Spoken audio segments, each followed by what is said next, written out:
Welcome to Breakup Cheater, where the shadows of love often hide the deepest betrayals. Tonight, we dive into a story that will chill your heart and twist your trust. A groom who gave his whole heart, only to discover his bride spent her last night of freedom in the arms of her ex. How do you move forward when the vows are already spoken, but the trust was already broken? Stay with us as we unfold this haunting tale of love, lies, and the night that changed everything. I always thought betrayal would be loud. Shouting, tears, maybe a smashed plate or two. But when it happened to me, it came quietly. In the form of a text message I wasn't supposed to see. It was 2 nights before our wedding.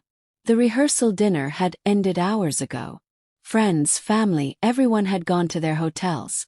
The night was calm, warm, and humming with that surreal anticipation only a wedding weekend carries.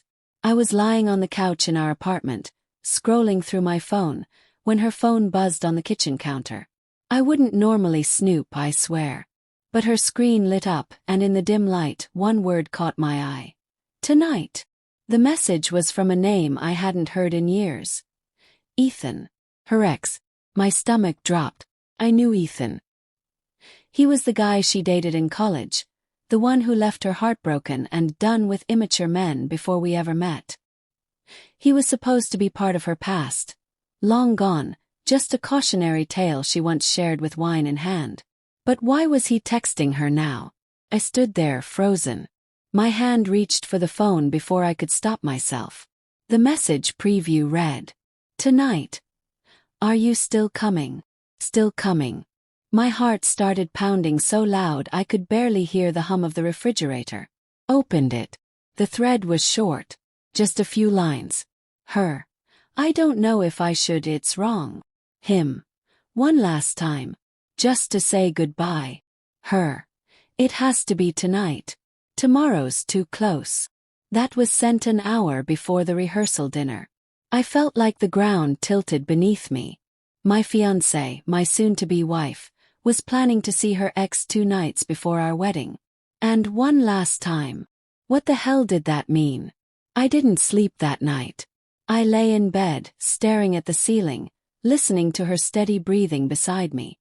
Every whisper of the sheets felt like a lie. The next day she was radiant. Laughing with her bridesmaids, checking last-minute details, kissing me on the cheek like nothing was wrong. I wanted to scream. I wanted to ask her, "Who are you?" But instead I watched. Waited. I told myself there had to be some other explanation. That evening, she told me she needed to spend the night at her friend Lena's place. Something about a final girls' night before the big day. He nodded. Of course. One last night of freedom, huh? I tried to sound light. My voice cracked. She smiled, kissed me, and left. Followed her. Not right away. I waited 30 minutes. Then I got in my car, my hands shaking against the wheel, and drove. She said Lena's, but her car didn't head that way. I kept my headlights low, far enough back that she wouldn't notice. She pulled into a quiet street on the other side of town. Ethan's side of town. I knew it because we'd once passed his neighborhood, and she'd tensed up like seeing a ghost. Park. Walked to a familiar door. Knock once. He opened it. And then, she went inside. I don't know how long I sat there. Minutes, maybe hours. Rain started to fall, thin, cold streaks on the windshield. Every second that passed made my chest tighten until it was hard to breathe. She didn't come out. At 2 a.m. I drove home alone. The wedding morning arrived like a cruel joke. My phone buzzed with texts. "Can you believe it's finally here? So happy for you guys." My mother calling about flowers.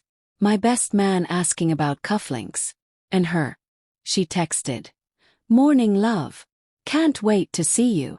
I stared at those words until they blurred. Love. Was that what last night was? I didn't confront her before the ceremony.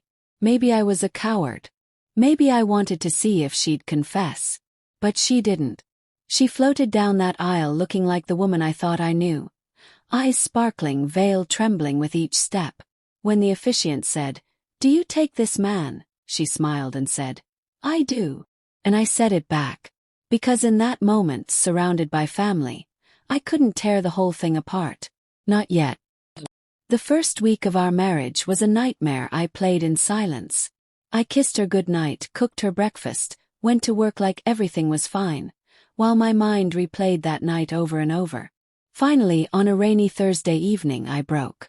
She was in the kitchen, humming to herself, scrolling on her phone. I placed her phone on the counter, the one I'd taken from her bag earlier, the one still full of those messages she hadn't deleted. "I followed you," I said quietly. My voice was flat, almost calm. "The night before the wedding." She froze. Her hand went slack, the phone clattering onto the counter. Her face went pale. What are you talking about?" Her laugh was high-pitched, false. I looked at her, really looked. "Don't. I saw you go to his place. I sat there for hours waiting for you to come out. You never did." She pressed her hands to her face. "It wasn't what you think." "Then tell me what it was." My voice cracked like a whip. "Tell me what one last time meant." Silence. Tears welled in her eyes. I panicked, okay? Everything was happening so fast. The wedding, the pressure. I just needed to say goodbye. To make sure I was ready to let go. I stared at her, my chest aching. "You needed to sleep with him to know that?" She flinched as if I'd hit her. "It wasn't like that. Don't lie to me." We didn't sleep in the same bed that night. I lay awake on the couch, listening to the rain again, the same rain that had fallen that night. Everything felt like a circle I couldn't escape. The next few weeks were a blur of half-fought arguments and quiet dinners. She begged for forgiveness. Said it was a mistake. Said she chose me, didn't she? She married me. But every time she touched me, I felt Ethan's shadow between us. Friends began to notice the change. My mother asked if we were okay. I lied. I said marriage was just an adjustment. The truth. I was drowning. One night, I found myself parked outside that same street again, staring at Ethan's house. Wondering if she'd gone back. Wondering if he was laughing at me somewhere, bragging about the wife he'd borrowed before the wedding.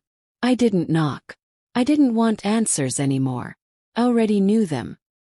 3 months in, I filed for annulment. She cried. She begged. She said, "We can fix this." I shook my head. "No. We started with a lie. And I can't build a life on that." The hardest part wasn't the betrayal. It was the quiet moments after. Waking up and reaching for her only to find cold sheets. Catching a scent of her perfume in the closet long after she'd moved out.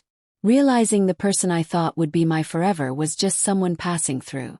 I learned betrayal doesn't always destroy you with fire. Sometimes it leaves you standing in the ashes, wondering if you imagined the whole thing. A year later, she sent me an email. "I think about that night every day," she wrote. "Not the one with him. The night you found out. The night I saw what I'd done to you. I don't expect forgiveness. I just hope you found some peace." I didn't reply. 'Cause by then I had. Peace didn't come from her words. It came from finally accepting that love built on doubt isn't love at all. I tell this story not because I want pity, but because people romanticize weddings like they're the destination. They're not. They're a door. And sometimes, you open it only to find someone else already waiting inside. All I wanted was one last wild night of freedom before becoming a husband. She wanted the same but with someone else. And that made all the difference. Betrayal doesn't always shout. Sometimes it whispers just before you say, "I do." What would you have done in his place? Walk away before the wedding or fight to rebuild what was broken? Share your thoughts in the comments below. And if this story struck a chord, subscribe to Breakup Cheater, where every shadowed heart has a story to tell. Until next time, trust carefully, love deeply, and never ignore the quiet signs before forever.